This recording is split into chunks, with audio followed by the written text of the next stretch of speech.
We say culture is important, culture matters. Well, how? We're powered by our brains.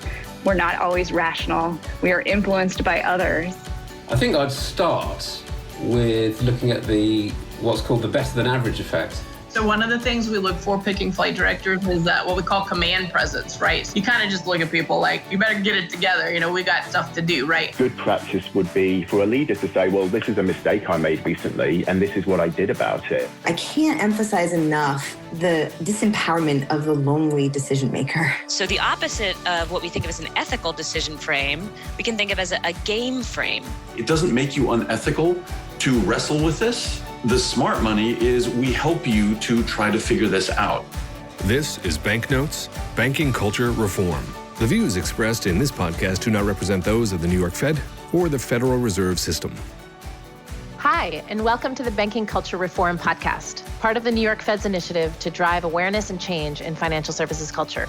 This series, Norms, Mindsets, and Decision-Making, explores questions like, why do ethical people do unethical things? How can organizations encourage staff to speak up and executives to listen up? And what role does context play in shaping people's behavior? My name is Tony DiCario, and I'm a member of the New York Fed's culture team. In this episode, we'll hear from Holly Ridings. Holly's the chief flight director at NASA. NASA spent more than 6 decades thinking about how culture connects to outcomes. We first met Holly when she joined our web panel on trust and decision-making. In this episode, she'll talk us through how NASA teaches directors of human spaceflight to develop their command presence and remain laser-focused on the ultimate goal of getting astronauts home safely. Holly, welcome, and thanks for joining us. Thanks so much for having me today. It'll be an exciting conversation, I think. So we want to kind of start with the basics of why we're talking to you today. What got you interested in culture, and how is it relevant to your job? If you think about human spaceflight and where we started, so the beginning of NASA, back in the 60s, we have had a culture of excellence and leadership, trying to do really hard things since the very beginning. And so when I came to work here kind of in the mid 90s, there was a tremendous culture already established here at NASA, and specifically in the operations community.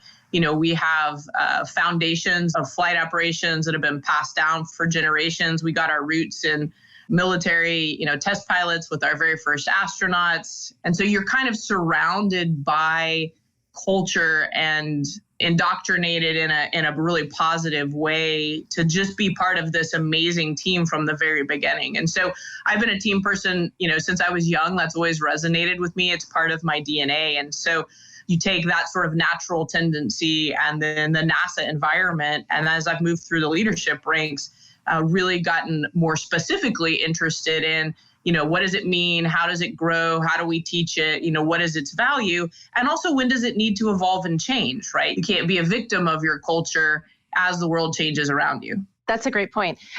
One of the specific aspects of culture that we're interested in exploring through this series is decision-making. And so I want to kind of dive a little deeper into why decision-making is so important to you, and kind of what is it that you've seen over time that's caused you to focus in on decision-making as much as you have? Okay, so decision-making in human spaceflight, there's a couple of really important aspects, right? The first one is, and we teach everyone who comes through the door, is that you have to lead your leader. And so we really empower everyone to be a part of the solution. It's not a hierarchy where the person at the top tells you the answer and you go implement. And so from the very first day, there's this idea that you are valued for your thoughts, for your capabilities, for your technical knowledge, for your specific view of the world. So lead your leader. It's a very specific thing that we teach. One of the other aspects of decision making that we teach is it's okay to not know the answer. So when you do human spaceflight, you can find yourself in very stressful and very critical situations where you absolutely need to know what to do. But sometimes in that same situation, the information you're looking at doesn't make a picture.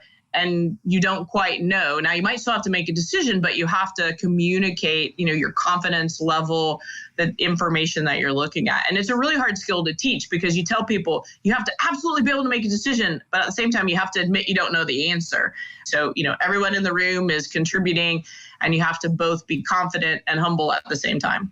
One of the things you mentioned is pressure. And part of what we're interested in with respect to decision making for financial services, at least, is there can be a great deal of pressure on bankers with respect to the bottom line. For flight directors, the pressure is definitely even more extreme, right? You're dealing with people's lives and their safety. How do you manage that pressure? I think you have to teach flight directors and really, operators, flight controllers to narrow the focus, right? What is the most important thing and what is the next important thing, right? So the most important thing is always the safety of your crew, right? Safety of your crew. Are we keeping them safe? Are we giving ourselves an opportunity to get them home if that's the situation you're in? And so the safety of the crew. So that's always kind of your very, top of the food chain thought. Anything you do gets evaluated against safety of the crew and safety of the vehicle, right? The next piece is what we call mission success. And so, we launch people in space to accomplish things, right? International Space Station, science, Artemis to get to the moon. So there is a big, bright, shiny goal. That's why we, take on all this risk to get people into space. And so the third piece, beyond the safety of the crew and the vehicles that they fly in is the success of the mission. And so all things are evaluated, against those priorities. And it kind of narrows your focus. And so the more complicated piece is the risk of each of those potential paths. And we talk about risk trades and evaluating risk or risk assessment or risk management. And, obviously risk is just the probability of success, versus the probability of failure, right? And so the skill that takes a lot of time to learn when you have a bunch of information in front of you. And after a while, you can start to see, okay, well, I go 10 steps down that path over here. It's a little bit like playing chess, right? You go 10 steps down that, down that way and, okay, somebody's going to take my queen, maybe not the best path. I go 10 steps that way. And then, hey, maybe I checkmate them. That's maybe a better path. So your brain tends to think like that in terms of the next steps down any given solution path towards the best solution to keep the crew safe and get the mission done. I'm thinking about the dual goals of safety and mission and wondering, the extent to which the mission is very exciting and very shiny, as you described it.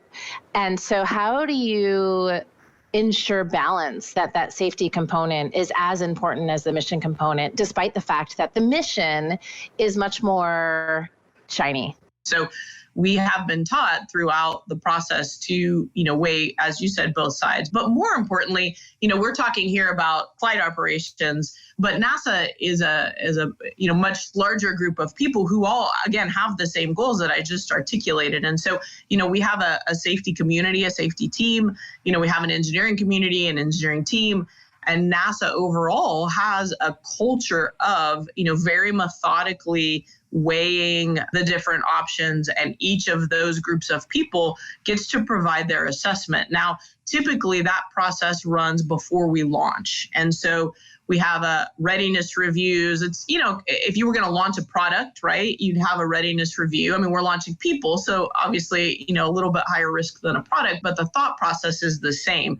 You go through and say, hey, are we really ready to do this? Do we think it's going to succeed? Do we think it's going to fail? And so all of the NASA entities, weigh in with their assessment and their judgment based on their expertise. And so it's a really robust process that we call certification of flight readiness. Now, when you're talking about sitting in mission control, and something happens and you got to make a decision in the next 5 minutes, yes, a lot of that is delegated to the operations team.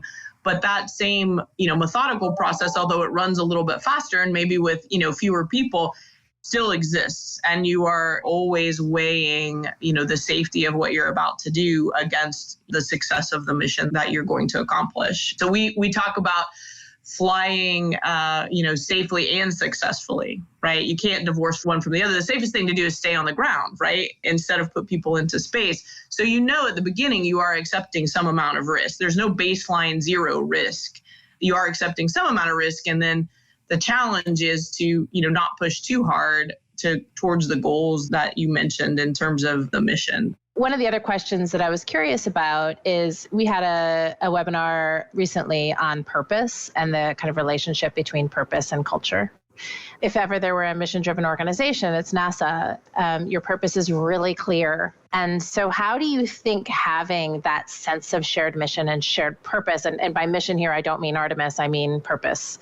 How do you think that has impacted kind of individual decision-making at the organization and among the flight directors specifically? I think the impact is huge. I mean, you really almost can't put a number or a value on it. When you have a group of people who have a shared purpose, right? I mean, fly humans in space, make progress for the human race. That is an amazing thing to spend your life on.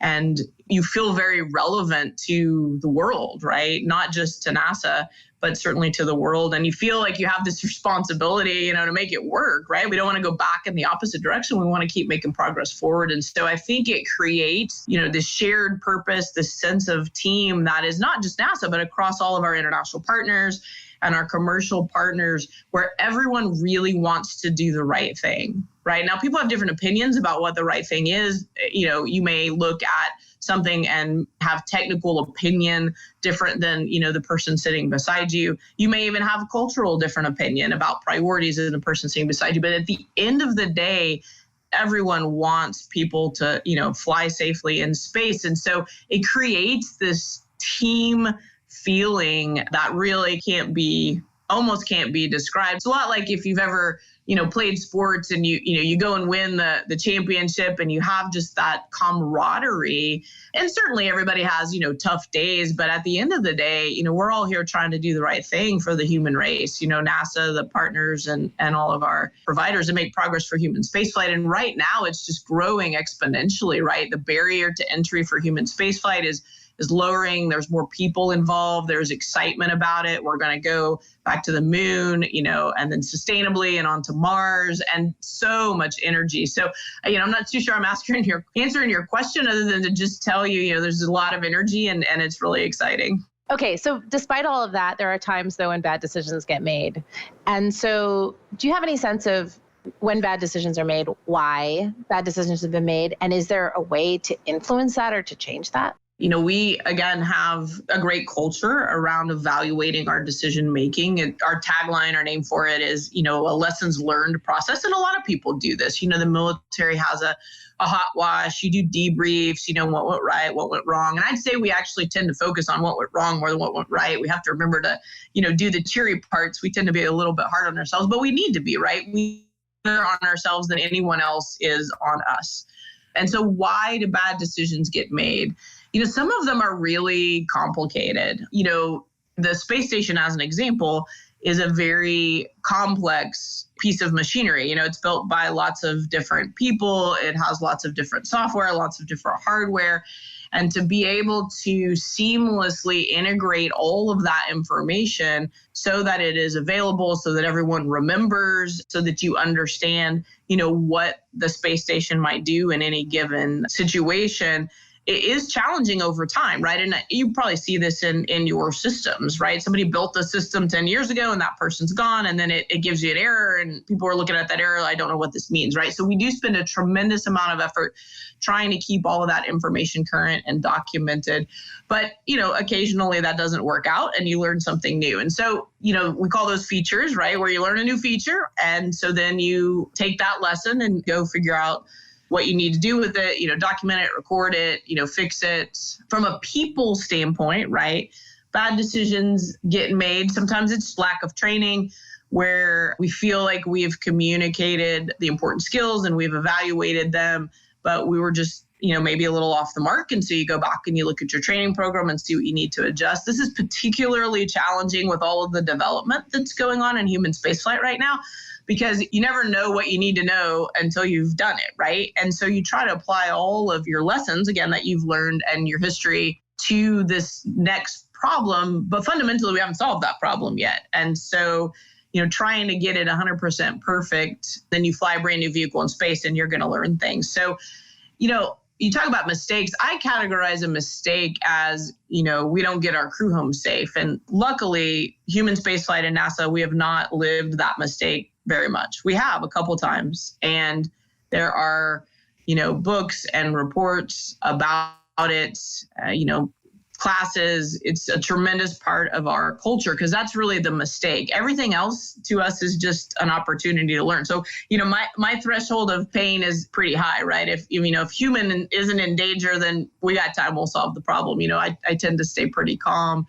But when you're talking about the mistakes, Columbia and Challenger, we have, as part of our training, to go back and really look at that thread and what happened. And if you read, those reports, there's communication errors, there's technical information, documentation errors, there's training errors, all of those. And your system is usually robust enough to handle a couple of errors before it turns into this catastrophic mistake.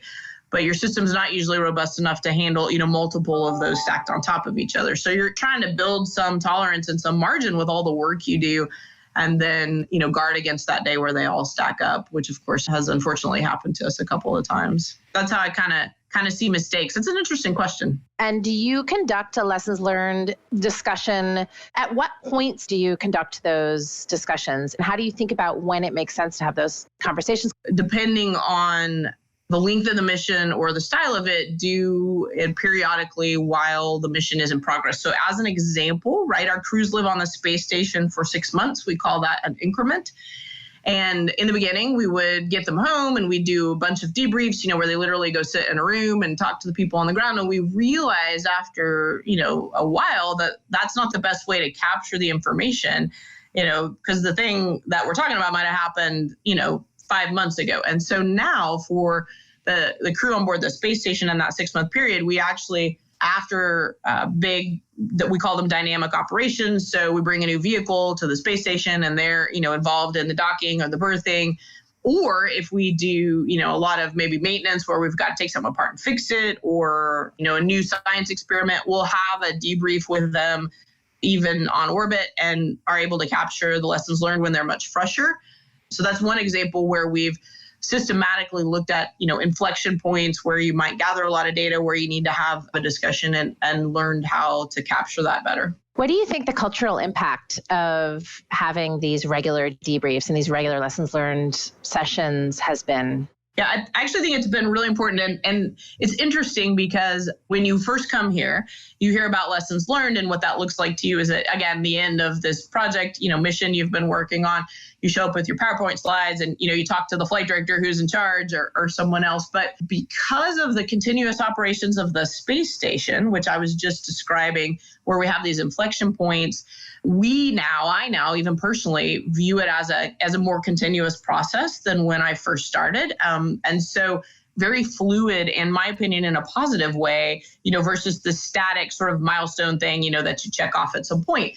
And even now it's really funny, right? So you'll take a bunch of folks from, flight operations and you'll go, when we were traveling more, we haven't as much with COVID, but when we would travel and be somewhere together, for a launch or a meeting, going to see our international partners, and we're sitting in different parts of the room, we would actually, naturally like group together, a little bit of that can be, hey, we're there and we're a team and we know each other. But it over time really turned into this real-time lessons learned debrief process. And I can remember a couple of years ago, we went to like a women's conference in Houston, drove up to town, and there was maybe half a dozen of us sitting in different places. We didn't know anyone else in the room. And at the end, the room filters out and we're all standing in the middle of this room, like the six of us, comparing notes. Like, what did we learn? What did we hear the speaker say? Did we think this was a value? Should we come back? Would we like to invite any of them to come and talk to us? And so then we kind of like realized, oh, wait, we're doing our quick response, lessons learned debrief process. And so now I notice it, like we do it everywhere. You have a flight director voice? Am I hearing your flight director voice right now, or is it different from what I'm hearing? Yeah, different. Not as cheery. It's very serious. So one of the things we look for picking flight directors is that what we call command presence, right? So you kind of just look at people like, you better get it together.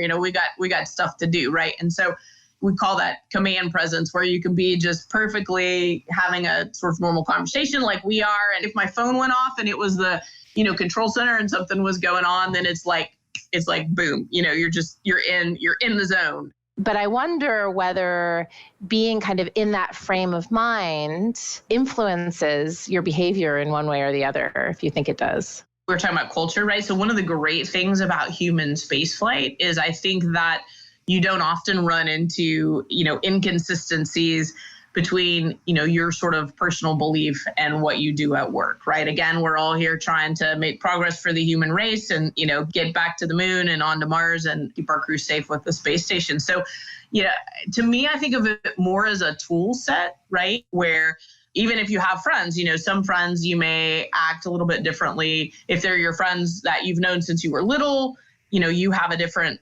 personality in the way that you communicate with them versus, someone that you just met last week, right? You're talking to them with a different style. So for me, it's more you're using the tool that's appropriate for the moment, right? And so flight directors in general have to have a lot of skills, right? You have to, be a team builder. You have to be very technically competent. You've got to be pretty adaptable with all the things that are going on in human spaceflight. And you also, are responsible for the lives of humans. And so when you get in a mode where you're weighing the risks for people, it requires a certain amount of gravity that is applied to the situation. And I think then that starts to a little bit feed back into your personal life, right? We don't have a tremendous amount of separation between, work lives and personal lives. I mean, people work nights, weekends, holidays in the control center. And so, your family, like it or not, is sort of involved in your job, right? You don't go home and ever talk about it. The phone rings in the middle of the night and you get up and leave and you come to work because, that's what we do. We come when we're called and we're responsible for, keeping everyone safe. So I actually think about it as different tools for different situations. And then I just have to remember, my 9-year-old might not need the flight director tool as an example.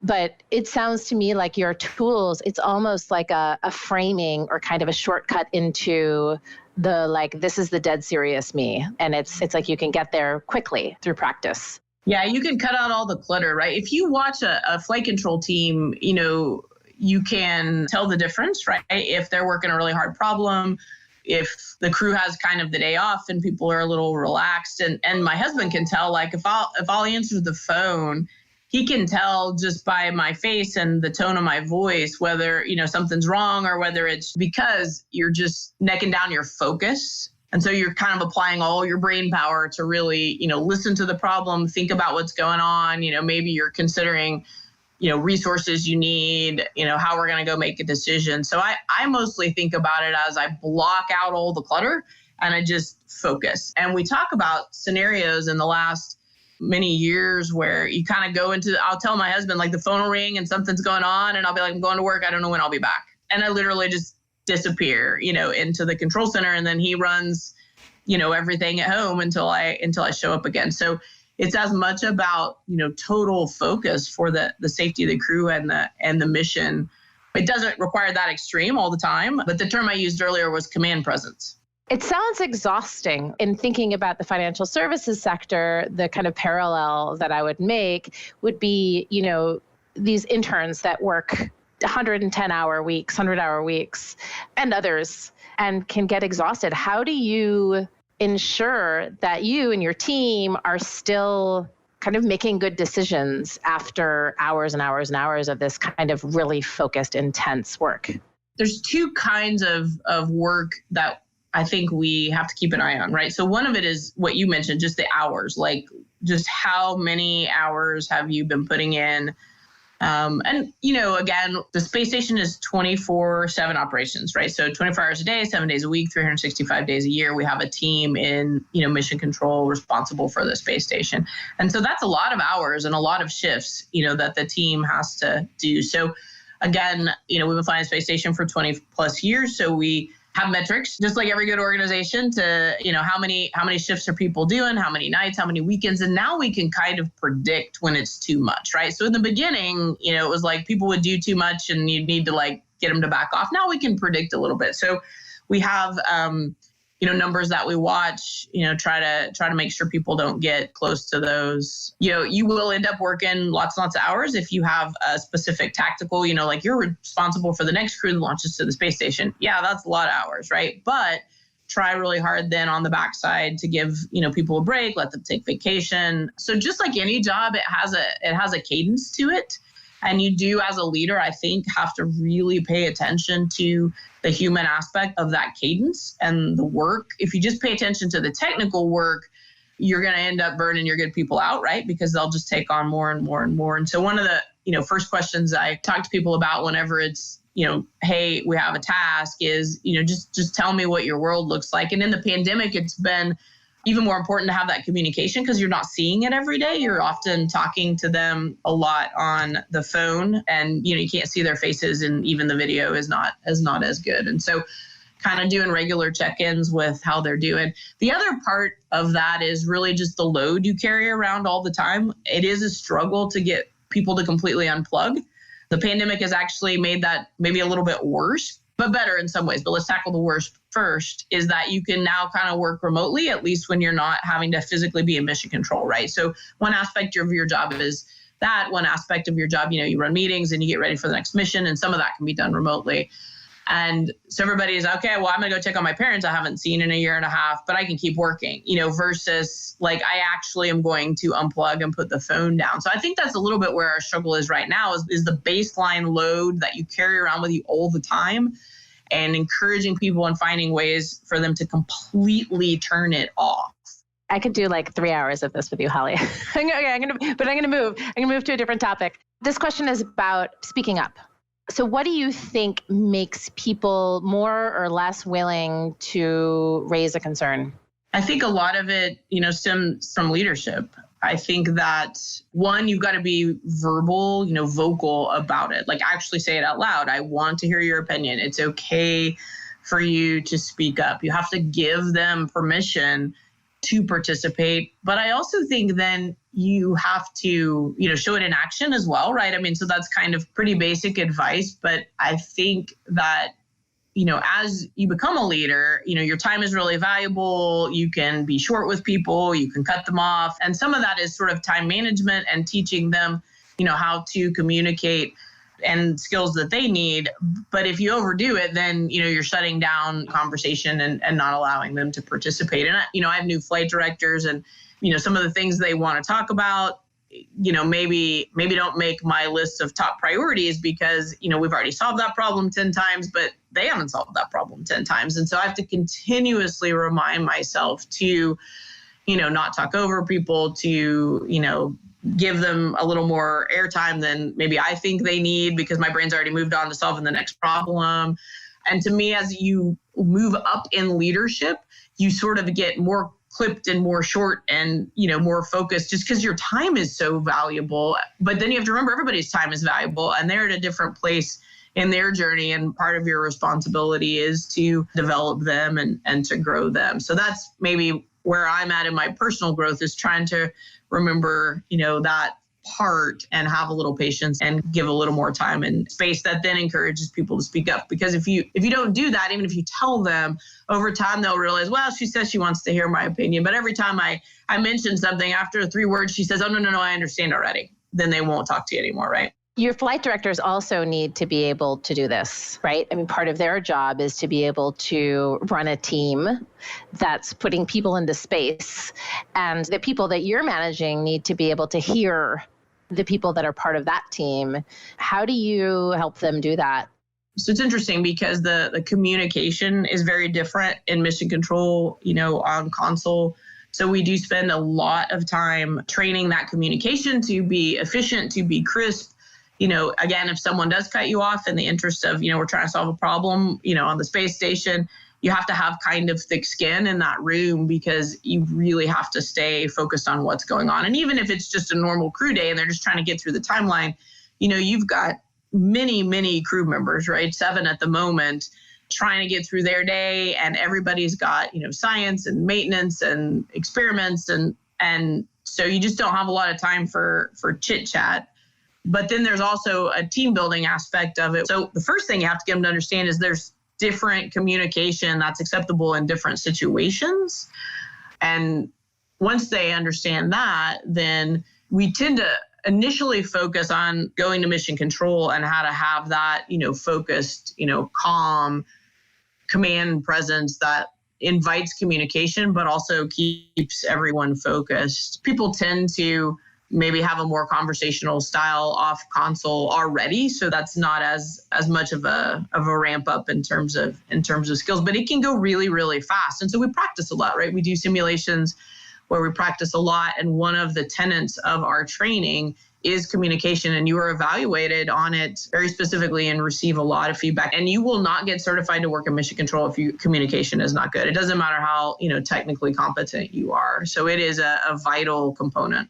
What can banking organizations learn from NASA's experience in observing decision making? Based on your experience, what recommendations would you offer to organizations that are seeking to reinforce better decision making? I think that NASA's really good at soliciting a wide spectrum of ideas and inputs, but then also good at driving to a decision, right? So I think organizations can learn to A, open the aperture, but B, not be afraid to, neck it down and focus and go, right? People want to spend too much time evaluating, to have the perfect solution. And sometimes you just need to try something. It needs to be safe, right? Certainly in our case, but sometimes you need to just try something and be okay if it doesn't work and try the next thing. I can't imagine what your time management looks like. You also obviously spend a lot of time thinking deeply about these questions. When do you do that? Let's start with time management. Time management is certainly an important skill for everyone. I think as a flight director or the chief flight director, it might be, the most important skill. You're jumping between all the NASA programs, again, so ISS and Artemis and, all of the things we do there, and then trying to keep your team running and spend time. So it's a little bit of a battle on a daily basis to make sure that you get everything covered. For me, there's a category of things that are associated with the missions we're doing, right? So real time, we launched a cargo mission yesterday, and it'll dock tomorrow morning. So you've got, that as your highest priority. And then on the opposite end of the spectrum, we kind of have the strategy for the future. So I kind of use this suitcase model in my head where, the tactical, highest priority safety things are covered, and I'm making sure those are in good shape. And then I try to spend some bandwidth on the strategy as a leader in the organization.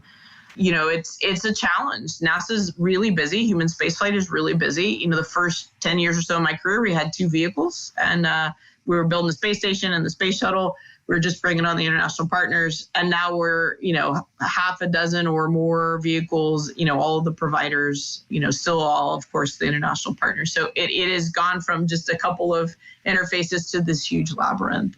Every morning, I feel like I wake up and the starting gun goes off, and it's just go, go, go, go, go, go, go, go, go until I get home and, walk through the door and have to do the things at home that I need to. You have to learn how to protect yourself, right? So one of the things I tell the flight directors is that no one will protect you but yourself. No one knows what your limits are. No one knows when you need to recover. No one knows what your recovery strategy is.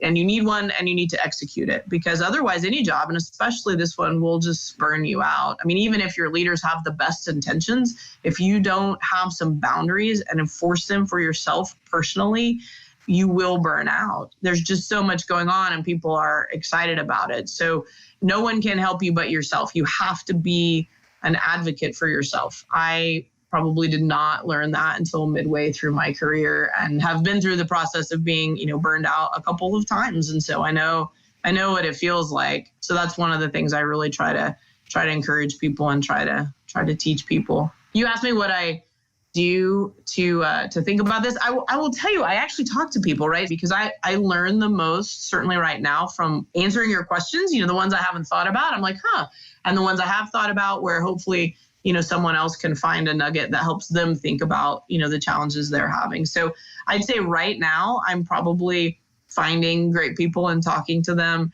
And that really helps me. We're about to go back to schools, but I really try hard to, talk to folks. I've gotten a little bit into podcasts. I had not really been into it until recently, and a couple folks had asked me to do them. And then trying to figure out, the value of a podcast, and, how do you communicate in a way that is valuable and useful to the people that listen to them. So I do spend a lot of time thinking of it. Usually it's when I'm exercising, actually. That's like my free brain time. It just, spins in circles and has these thoughts. And then I have a couple of really good friends and associates who I'll call and I'll say, like, this is bothering me. How do you see it? What do you think? So, right now I'm just using, conversation and relationships more than written documentation.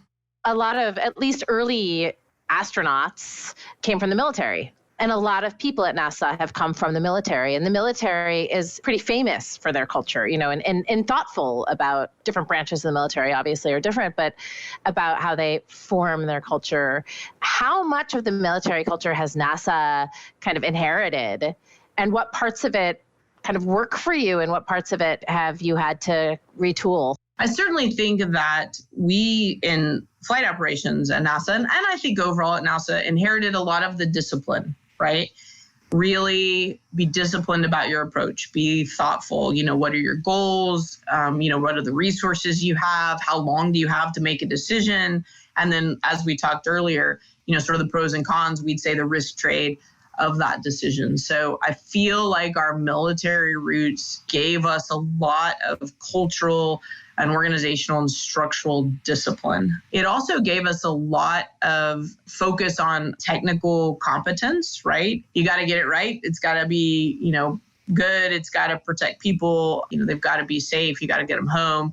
And so that military mentality. Now, I've not been in the military, right? So this is just, me observing many of the people, like you said, the astronauts and a lot of our other community came from the military side.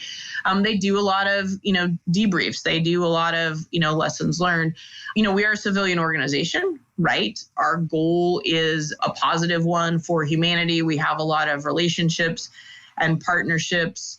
And so I do think we diverge from the military in our, our overarching goal and culture of how we're able to present ourselves in the world. I mean, we have international partners all over the world. And so, depending on, what year it has been in the last, 60, 70 year history of NASA, we may or may not have been, we are going to fly in space together. We're partners, we're friends. So I do think geopolitically, we have just an amazingly positive goal that everyone resonates with. And so that is one of the things that I think is a real positive for NASA in the world. That's a really great point. What happens to individuals in NASA who operate outside of normative expectations? Are they coached or disciplined or managed out? Or maybe this never happens because they're vetted so thoroughly before they join? I would say that the short answer is all of the above, right? So there is, like any organization, a process where you can break the rules enough, right? Every organization has rules, and you guys do as well, where if you break the rules enough, you could definitely get managed out, as you put it. We have training every year, ethics, cybersecurity, some of the big things in the world that, every employee of every organization needs to know that this is their organization's stance on all of those things, right? So we do a pretty thorough job of, proficient, continuous education. And that's not just operations. I mean, that's everyone at NASA who has to do all of those things. So there's some baseline education and expectations that's any NASA employee, right? Any government employee, and then also all of our contractors that work for us.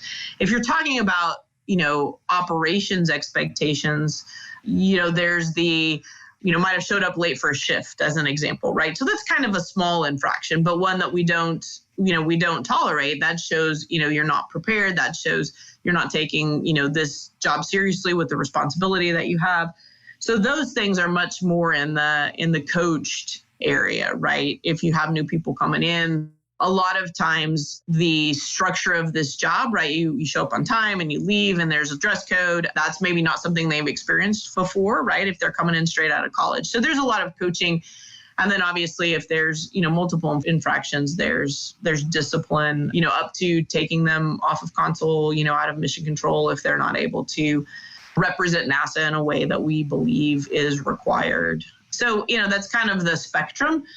For flight directors, right, there is a lot of vetting beforehand. And so luckily, I probably have the best supervisory job in the world because I have this, elite team of high performers. And so we don't run into much of that. We've got quite a bit of, knowledge about them before they move into this position, because they do have to be the representatives, right? I mean, everyone's looking at them. And so if you don't have it together, well, then obviously it's maybe not as important to have it together. And then the whole thing kind of breaks down. Yeah, it does.